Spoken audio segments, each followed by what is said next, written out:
Coach Spurrier and I, he was my head ball coach for a 10-year period, and I did this a lot of time. I have a chance to speak at events like this and introduce him, and every time it was the same thing. Nobody wanted to hear me. They wanted to see him, right? So I'll be brief here, but certainly a tremendous honor to be back here again. It's like I haven't done this for a long, long time, so to be able to introduce Coach, say a few words about him, it's really a privilege. So, people have touched upon this tonight, and Jeff just said about me having a front row seat, and I did. I had a front row seat here for 40 years, and, I was part of the team that helped bring Steve here, and I remember negotiating his first contract here in 1990, so I didn't become AD until 92, but for those 12-year period, I was right there and watched what he did for this university, what he meant to this university.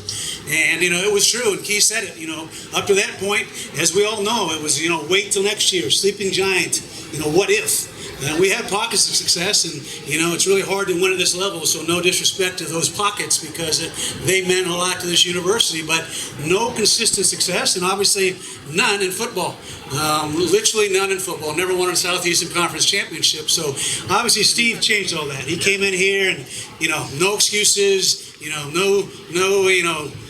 nothing except being committed to success. I remember back in the day there, some of you may remember, we didn't need to play the Florida-Georgia game in Jacksonville because we couldn't win in Jacksonville. Because Georgia was beating our butt for many years in a row, and Steve would say, well, why can't we win in Jacksonville? The stadium's named the Gator Bowl, okay? And he proceeded to win 11 out of the 12 games against Jacksonville, okay?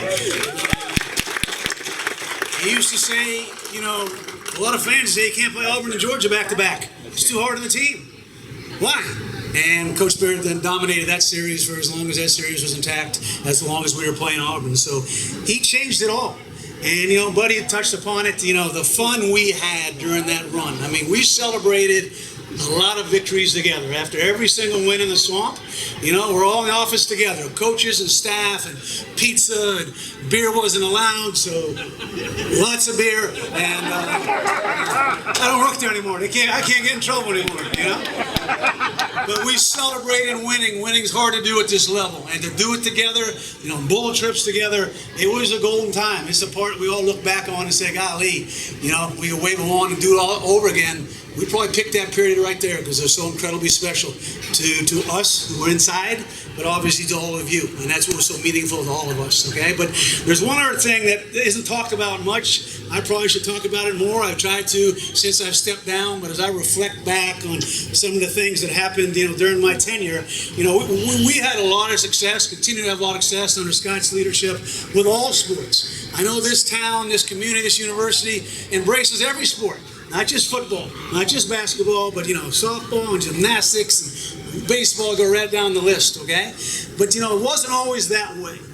What happened in football under Steve's leadership had to happen to those other sports because, again, we weren't seen as consistent winners in all those sports, right? And so we had to change the culture. And obviously a lot of coaches, a lot of athletes, and a lot of people inside changed that culture. But if you really want to know the biggest impact on that culture when it relates to other sports, it all goes back to Steve and Jerry because they lived that. It was not lip service, okay? He valued those coaches and those sports because he valued winners. Right? I remember back in the late 90s, early 2000s when Steve had it going and Billy Donovan had it going and people were talking, are you a football school or a basketball school? Steve used to say, heck, we're a volleyball school because Mary Wise kept winning SEC championships, okay? That's a true statement.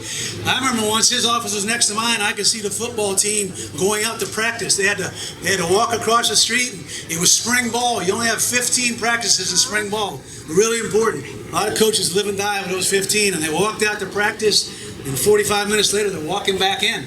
And I heard Steve walk back up into his office. I went to Steve, is everything okay?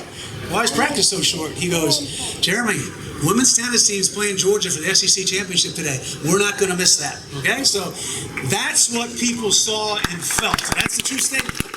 That's a true statement right there. So, in the last story, again, because it doesn't happen in very many places, but, Billy Donovan, changed the culture of men's basketball around here, and obviously that's what Todd Golden's continue to do now. But he changed it, but he needed help to change that, and he needed ball players. And I promise you, the story I'm going to tell right now doesn't happen anywhere else in the country. I promise you that. But 1997, Billy's recruiting Mike Miller, who it turned out probably to be his highest profile recruit, to come to Florida. Mike led a team that went to play for the national championship in 2000. Obviously did not win that, but played for it at Florida. We played for it at Florida. All right, so we are an hour and a half before playing Tennessee in the Swamp. As you know, back then, that game was pretty huge. It was for the East. Whoever won that game was probably going to win the East. Coach Spurrier's not down the field. He's in my office with Billy and Mike Miller saying, Mike, people live their whole life to retire in Florida. You can come here and live in Florida right now, okay? I think that had impact on Mike, and the rest is history, right? But that doesn't happen anywhere else in the country. You have to trust me on that. I'm not saying other coaches don't care about the other sports, but to live it, to talk it, to walk it, you know, that's what Steve Spurrier did his entire time. So as the guy, an AD who was responsible for all those sports and oversaw them, and saw what that when the highest profile, highest marquee coach in the whole program cares that much, how can you not be successful? So it all started right there with that attitude, and all of us will always be indebted to you for coach for so many things. So with that, it is an honor and a privilege to introduce the head ball coach, Steve Spurrier. Yeah.